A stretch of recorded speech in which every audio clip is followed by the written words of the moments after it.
Bueno, primero, no entiendo por qué alguien se toma el atributo de juzgar el entendimiento de los otros. O sea, es muy extraño.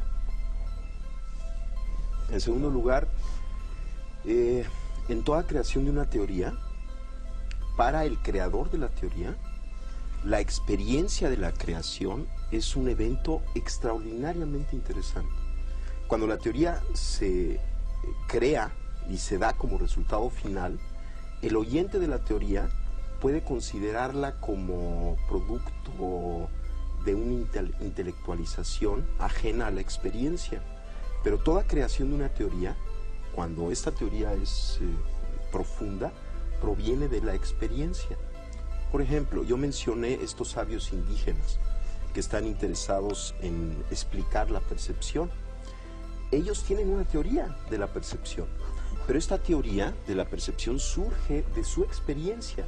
Ellos perciben el mundo en cierta forma que es distinta a la percepción que tiene otro tipo de gente por haber nacido en otra cultura, simplemente por esto.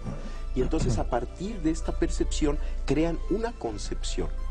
Lo interesante de la concepción y de todo intento específico por tratar de entender la percepción es que de alguna manera el intento de entender la percepción nos pone en el fundamento de cualquier realidad. En nuestra época, uno de los grandes peligros y uno de los grandes dolores que estamos viviendo es la pérdida del significado y la dispersión. O sea, nos encontramos muchas veces con gentes que realmente no tienen mucha idea ni de quién son, ni tienen algo que les ayude a entenderse y a llegar a su centro, a una unificación, a sí mismos. Entonces, el intento, por ejemplo, de explicar la percepción es un intento de lograr esta unificación, porque estaremos en la base de la creación de cualquier realidad, y entendiendo cómo se crea la realidad nos ayuda a unificarnos. Entonces no es un intelectualismo, sobre todo en el proceso de creación, porque la teoría fina, la teoría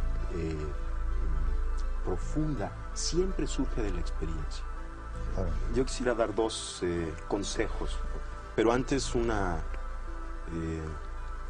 algo muy interesante. Salvador y yo fuimos testigos de un evento extraordinario. Y vamos, yo soy un científico, yo tengo un laboratorio, estudio la actividad cerebral, la fisiología cerebral, y me invitaron a conocer a esta mujer Pachita y a sus operaciones. Y lo que yo vi ahí, en principio, contradecía todo concepto y todo conocimiento que yo tenía acerca de la realidad. Y a mí lo que me enseñó esto que vi, que Salvador pues lo estaba describiendo y que yo fui testigo también de aquello, lo que me enseñó es que yo no puedo decir cuál es el límite de la capacidad humana.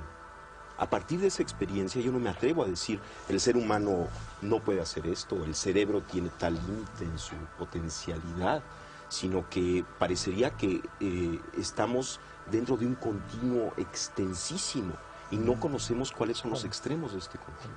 Ahora, los dos consejos. Los dos consejos. Uno es la risa. Uno es la risa. La risa es excelente, es una medida terapéutica extraordinaria.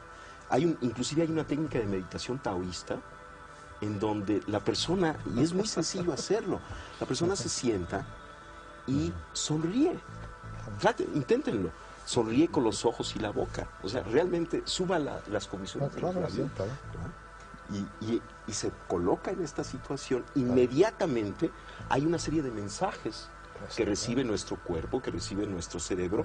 En primer lugar, todo está bien. Hay secreciones hormonales dadas por el cambio de fisonomía que producen un mejoramiento extraordinario de todos los sistemas fisiológicos. Ese es uno de los consejos. Reírse.